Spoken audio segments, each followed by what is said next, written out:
Okay, so I've changed my settings, and along with Wi-Fi, will hopefully try using mobile data.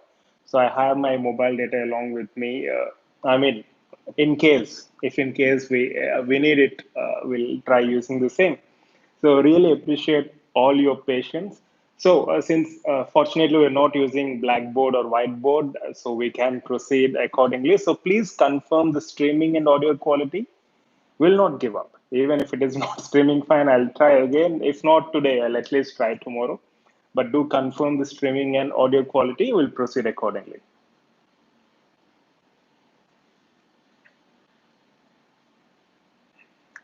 Okay. First and foremost, I really appreciate all your patience, and I know it's very irritating. I mean, when something, especially in the modern day, when things don't happen instantaneously, it's very irritating.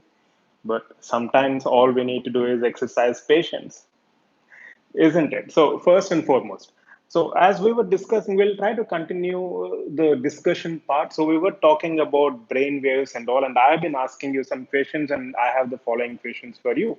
So, as I have mentioned previously, see, we were talking about these questions like, can we perform trillions of functions at a time? Of course, yes. Our brain has that potential, and we have already covered that particular aspect. And the second question is our memory unlimited? I mean, this is the point where I'm trying to actually explain you some interesting facts, and then we had bazooka all over. So, you know what? We often have this challenge, or we often have this big question mark. I mean, can I remember everything? I mean, how good is my memory? Do I have that potential to remember each and everything that I study? Of course, yes. I'm going to present you some facts. You guys decide for yourself.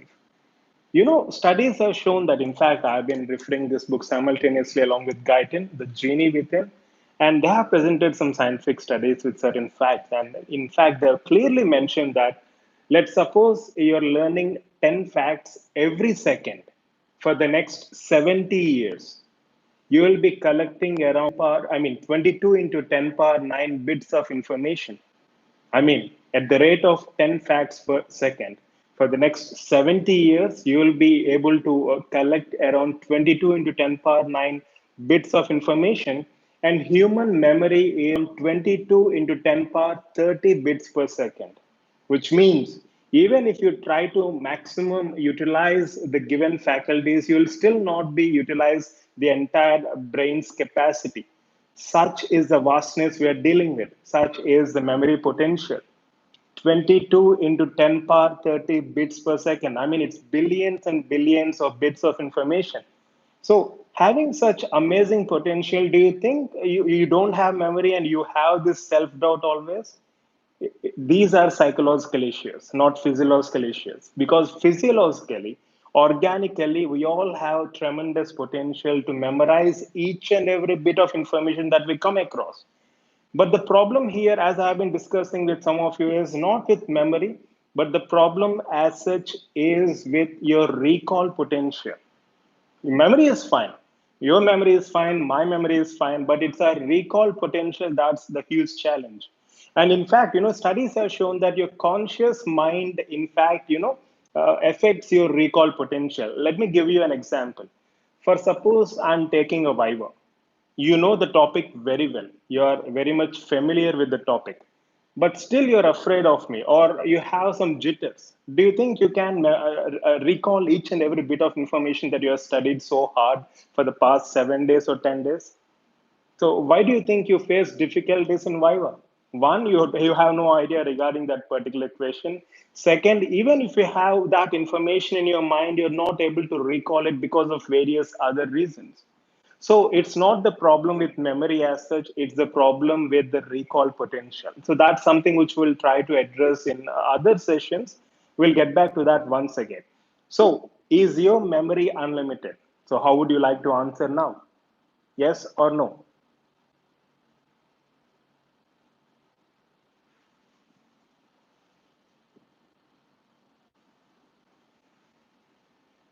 I mean, you can't say no. You don't have an option to say no. As I said, I would like to repeat it because that is something which is very fascinating. If you keep on collecting at least 10 facts every second for the next 70 years continuously, it mounts to around 22 into 10 power 10 bits of information, and your memory capacity is around 22 into 10 power 30 bits of information. That means you will be never be able to utilize your entire memory potential. So such is the vastness we're dealing with, right? I hope you got my point. Good. So is our memory unlimited? Of course, it is unlimited. I can't say infinite. I mean, we can't say infinite because there has been a number which is assigned, but definitely it is unlimited. No limits, no bounds, at least in our lifetime. The third question, is it good to daydream? I mean, often now and then we tend to go into daydreams. Like during our childhood, when you were daydreaming, a teacher used to come and slap you and then ask you to just focus on the task at hand or pay attention. But you know what? Daydream is very important. I'll tell you some interesting fact about daydream. You know Bayesian structure? Can anyone tell me how a Bayesian structure appears?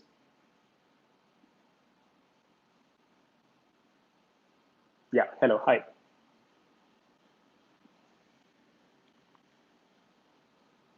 Yeah, yeah. Can you just describe in words? Yeah, yeah, exactly. Hexagon or something. You know how Bayesian structure was discovered? A scientist, a chemist by name Kekule, he got a dream. In that dream, or rather, I can say daydream. He was daydreaming, and in that dream, he visualized a snake which is eating itself. So that's how he came up with this idea of benzene. Because till then, chemists and scientists were breaking their heads like how to balance all those carbon atoms and all. They couldn't get to a conclusion. But Kekule, in his daydream, has come up with this idea, has come up with this visualization. And that's how benzene structure was discovered. I mean, you can just Google it. So daydreaming is good, but unfortunately, we were told that daydreaming is bad. We were told that you're a bad student if you daydream. It means you're not paying attention. In fact, daydreaming is a kind of meditative state. If you're daydreaming, it means you're relaxed and you have 100% attention. Take my word. So that's one of the best things about daydream. So is it good to daydream? Of course, it is good. It is more than good. We'll again discuss that in the form of brainwaves a bit later. And the penultimate question, is it possible to remain relaxed with focused attention or concentration? So that's the very same thing which I discussed now. So we have something called as alpha state. Those who have read the book will be very much familiar. So in this alpha state, it's a mindfulness state. It's a state of meditation. In this meditative state, you will be able to maintain that calmness, you will be relaxed, and you will be able to have that utmost and 100% concentration. So, is it possible to remain relaxed with focused concentration? Physiologically, it is very much possible. That's true. And finally, can we get creative ideas during sleep? That's one of the things which we discussed now. Kekule, in his daydream, has discovered this Bayesian structure. And let me share my personal experiences also. Because when I say personal experiences, I used to get some dreams and I used to take them for granted. But later on, when I started applying those dreams into real life, it was magic. Let me give you a few examples. You know about Lion King? Lion King is a person who has come into my dream. And then I realized, like, why can't I use this fellow in order to create content which is very much interesting? So Lion King has come in my dream and he has asked me to, I mean, I'm not joking. So that's how I started making Lion King videos. I'll talk about rap videos. Rap videos are again, I was watching some music and all, and then I got this visualization in the form of a dream wherein I was actually doing some rap using subject. So that's how I came up with this rap songs and all. Even though it's not, it's not professional, but that really helped me. And Bob the Builder, I recently posted a video called Bob the Builder. So Bob the Builder, he uses diamonds to construct a sophisticated machine. Frankly speaking, I did not cook up that story. I was sleeping at 4 o'clock or 4:30 when I was having my afternoon nap. I came about this idea where a person is building up a machine. And then I suddenly felt like, why can't I do a story or a video based on bones in our body? So that's how I came up with Bob the Builder. And also loss of motion, where I've done some graphics and all. That again came in visualization. I mean, if you carefully observe, you will have all solutions for yourself, and that's very much possible. In fact, they say during your dreams, you'll have many creative ideas which will address your problems, which will address your challenges. Take my word. So, this stage where you get these dreams, that is the aha state, is called as theta. I mean, theta state. So when your brain is in theta state, that is deep sense of meditation, deep sense of relaxation, you will get these intuitive ideas. You'll get these creative ideas. We'll discuss that a bit later, even further, right? And I can go on and on. I mean, have you come across visualization technique which we discussed previously? In one of the previous videos, I said, I mean, visualize yourself to be the topper in the coming entrance exam. There is a very powerful scientific reason behind that visualization technique. I mean, when you visualize things, your mind, especially your subconscious mind, doesn't know the difference between reality and virtual or imagination. Your subconscious mind cannot differentiate between the real things and the imaginary things. So when you imagine certain things, your brain accepts them as reality, and that's how you get that good feeling. So that's one of the best practical demonstrations which we can ever have to reveal or to prove that our subconscious mind has no differentiation between the real and the virtual things. I can just go on and on. I mean, this is a very fascinating subject. At the same time, this is very vast and huge, but we'll try to do it stepwise so that we're covering each and every aspect pertaining to this, right? I still have a lot many examples. Before I go into those examples, I'm not sure if I'm boring you with these examples. So let me save some examples for the later part of this video. We'll review some literature pertaining to this, right? Pertaining to the brainwaves, the core topic of this discussion.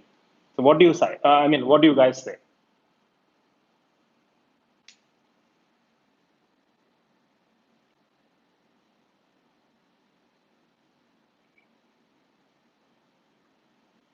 Exactly. Exactly, Pooja. That's true. So I said we'll be making notes simultaneously. So I'll be making notes along with you. So you guys can join me because these are some of the things, I mean, which are helpful in our entrance perspective also, right? So we'll discuss a few important characteristics pertaining to these brain waves, the frequency of brain waves. I mean, you can enter simultaneously along with me and what they represent actually. What does each brain wave represent? Or what is the state of our mind in that particular brainwave activity?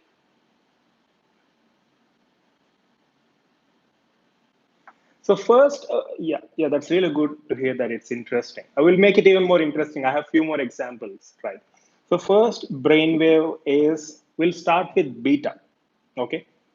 So you can note down simultaneously. So beta waves, the frequency. So it's a kind of brain wave which is recorded on EEG based on the electrical. You see, each wave has its own amplitude, own voltage and frequency. So beta waves has a frequency of. Can anyone answer?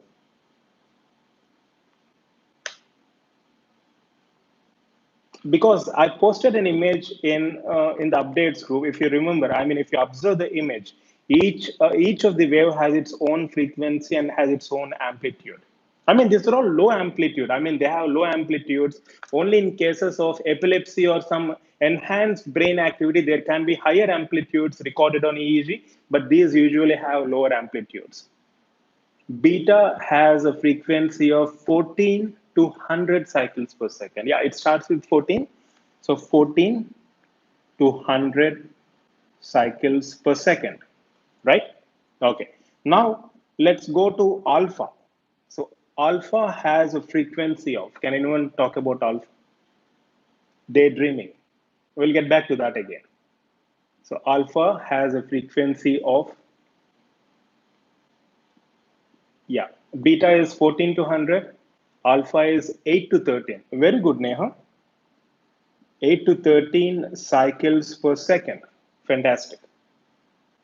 And then we have theta, Theta, theta phase, which has a frequency of 4 to 7, right? 4 to 7 cycles per second. And then finally, we have delta, rest of the waves of lower frequency, 3 or less than 3, or 3.5 as per Guyton, 3 or less than 3 cycles per second. Okay. So these are, yeah, less than 3, you can consider that. Okay. So these are the brain waves and the frequencies. Now simultaneously observe the image which is posted in your updates group, or since we are very closer to our camera today. So as you can see, I'm not sure if this is visible. Yeah, I think it's clear now. You can see different brain waves,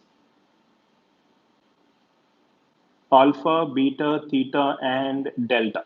Okay. You can also find the same in the updates group. So observe that simultaneously as we are progressing with our discussion. That's it. That's the only information we can deduce from that particular image, right? So I want you to memorize these frequencies. So if you carefully observe, alpha is the standard. I mean, alpha is 8 to 13. Above 13 or above 14 is beta.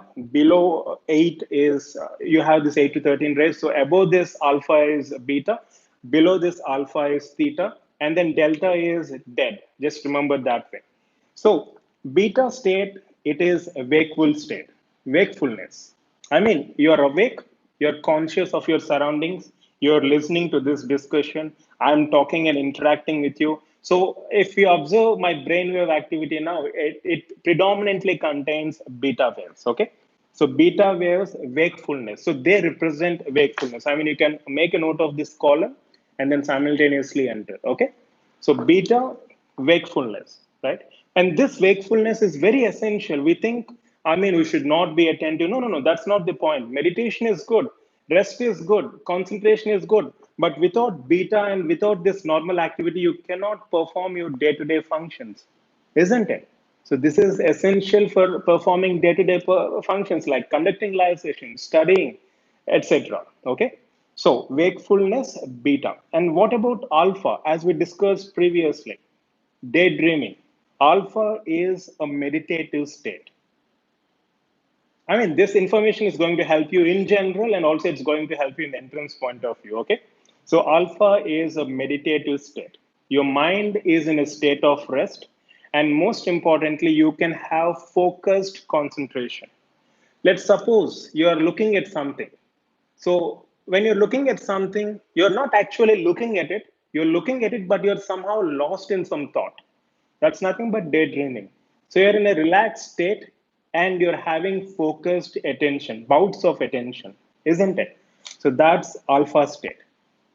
Alpha state is meditative state. Do make a note of that point. Yeah. And then theta state. So theta state, it is considered as inspirational state. Aha. I mean, we have seen Kekule describing the structure of benzene. I've mentioned about some of my dreams and all. Aha experience, inspirational experience, based on the current problems or challenges you're facing. That's in theta phase. It's an inspirational phase. Okay. And then finally, delta. Just remember delta dead. You're not dead. We're not dead. We're simply losing consciousness. So no consciousness, which means sleep. So no consciousness whatsoever. And among these phases, we see dreams in alpha and theta. Okay. So this is what I wanted to highlight as a core. Now, as an add-on, let's move on to the other aspects pertaining to this topic. Previously, we were talking about unlimited memory, daydreaming, visualization, and all. Let me ask you this question. When some of you are talking about memory, short-term memory and long-term memory. That's very true. Your conscious mind, there are basically two types of minds. So let's have our line king here as a company. So there are two types of minds, conscious and subconscious mind. The one which we are using now is conscious. The one which we are often not using is a subconscious, which predominates most of the activities. Your unlimited memory and your ability to imagine things and various other wonderful, amazing things about your mind all lies in subconscious memory or subconscious mind. If you can tap into your subconscious mind, you know your life is going to be just amazing. That's what they say, the genie. So in this book, the genie within, they in fact mentioned about the differences between the conscious and subconscious mind. And they clearly state that subconscious mind is something which helps us in long run. It helps us to store unlimited information. It helps us to control our body and behavior. And it doesn't differentiate between the reality and the virtuality or imagination. So, how do you tap into this subconscious mind? So, that's a question. Yeah. So, that's the question we all have. Like, how can we tap into our subconscious mind? Subconscious mind can be tapped, or we can make most use of a subconscious mind effectively, especially in alpha and theta state. You know, alpha is meditative state. Theta is similar to alpha, but it's considered even deeper comparatively. So in alpha and theta states, you can explore your subconscious mind. You know, the interesting fact here is before you sleep, it's always advisable that you should not sleep when you're having worries. When you're having worries, try to address them. And when you sleep, you should have a very positive feeling, which is very essential because if you're worried, during your sleep or just before your sleep, you're implanting negativity into your subconscious mind. And that will have a very negative effect on the way of your thinking and approach, and that will ultimately change your perspectives and perceptions. Why? Why during sleep? Why just before sleep? Because, as I said, when we are awake, we are in beta phase. When we sleep, we are in delta phase. In between, that is when we are trying to sleep, we are shifting from beta to delta through alpha and theta phases. Also, when you are waking up early in the morning, you are in delta state, and then you'll be moving on to the awake beta state, and you'll be transiting to alpha and theta states. So these are the 2 points which you have every day. I mean, you're going through these alpha and theta states at least a minimum of 2 times during your sleep or during your wakefulness. So that's why they clearly mention that scientific studies have shown that when you sleep with some worry, it means you are implanting negative thoughts in your subconscious mind. So never sleep when you're worried. So just wait, try to overcome that negativity through some means and methods. There are several means and methods to do the same, which we'll discuss in the subsequent sessions because it's a very elaborate topic. But the tip which I can give you based on this discussion is do not resort to sleeping when you're worried. Just hold on, make sure that you're driving away that negativity, and then sleep. And when you're sleeping, just tell yourself that everything is good. Tell yourself, keep telling yourself, because it means you're directly and indirectly implanting ideas, positive affirmations into your subconscious mind. Because subconscious mind can be effectively accessed during alpha and theta states, the states which you'll be going through during your sleep and when you wake up. So when you wake up, don't rather than resorting to going through social media and all the negativity, it's better to start with a daily, good kind of ritual, like reading a book or praying or something of that sort. I mean, we all have these being done for millions of years, but this is the physiological reason behind the same. So I can just go on and on, but I'm sure it's going to be very, very lengthy. And before I conclude, I have some additional examples for you. So I'll cite those examples which are very interesting and which you can correlate, and then we'll try to conclude the session. What do you guys say?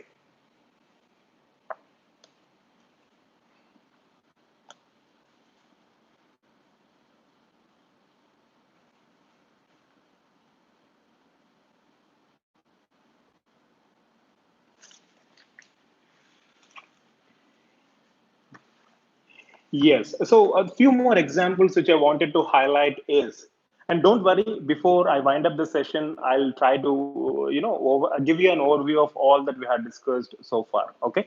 So that it'll be much more clear because I'm sure we're trying to visit so many topics here. So don't worry, I'll try to make it even more clearer to the best of my ability. During the process of reading this book, okay, I'll talk about this book a bit later. During the process of reading it, usually when we read some general book, we keep some bookmarkers. And you know what? For the first time in my life, I must admit, I have not used bookmarkers because I could clearly remember the page numbers where I stopped and where I wanted to start. That's possible because I used visualization technique. So for those who have this problem of remembering numbers, visualization technique is going to help you amazingly well. Let me give you an example. So I gave you an example like how I didn't use bookmarker. So how did I make that possible? The very same technique is given in that book. I'll just tell you that in brief. For suppose you stopped at page number 59. Visualize those numbers by closing your eyes. Just close your eyes. I mean, you can do it now. Just close your eyes.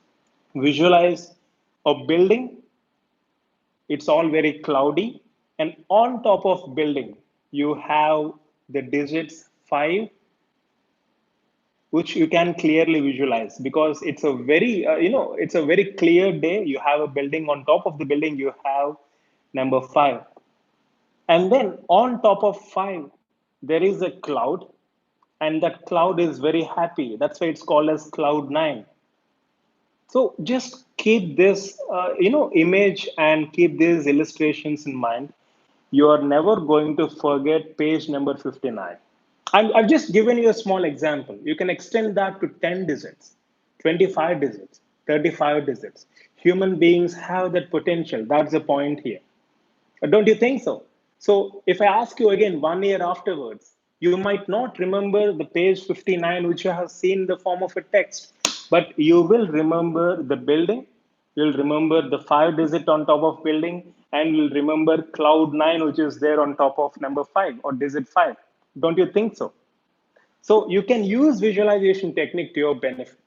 Also, coming to anatomy in specific, anatomy, we have so many images and so many diagrams. Visualization again. Just practice diagrams and then try to have that visualization. Anatomy will be the best friend for you for your entire life. I mean, it's the same for me. Just observe the images. I mean, I've seen most of you practicing images, Rituja, and we've seen several, Bala Selvakumar. I can still remember them. Practicing diagrams, that's one of the best ways to remember stuff. So, images, illustrations, visualization, it's going to simplify because you're taking that memory to your subconscious level. The reason why I'm talking about this is your conscious mind has a short term memory for finite time, but your subconscious mind has unlimited memory 22 into 10 power 30 bits, the one which we can't even imagine. What do you say? Exactly.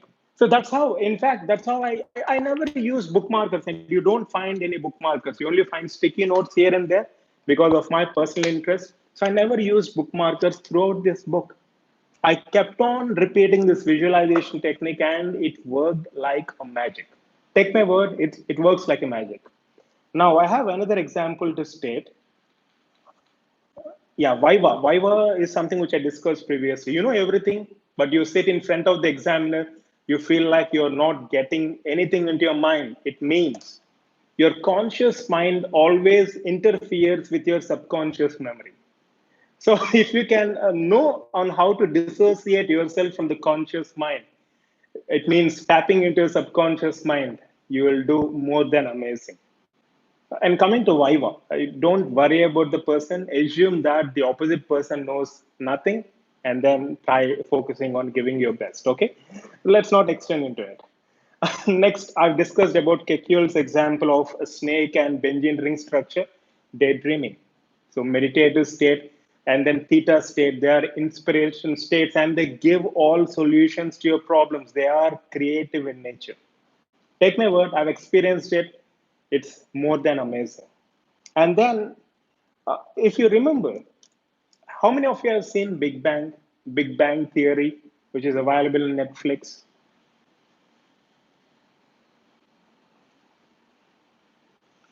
And who is your favorite character in Big Bang? I mean, I'm going to make a very interesting point pertaining to this because I didn't actually recognize this. My wife, Soumya, helped me in identifying this. It's a very interesting thing. Something which has relevance to our discussion now. Obviously, Sheldon is one of the favorite characters of all time. Have you ever examined how Sheldon behaves? It seems very peculiar. Let's just hold on. Let me ask you one question. Try answering this question. Can you tell me your age? Please answer this question. Can you tell me your age? I mean, be open. You can be frank. I can reveal my age. It's around 30. I said around 30. I'm not going to be specific.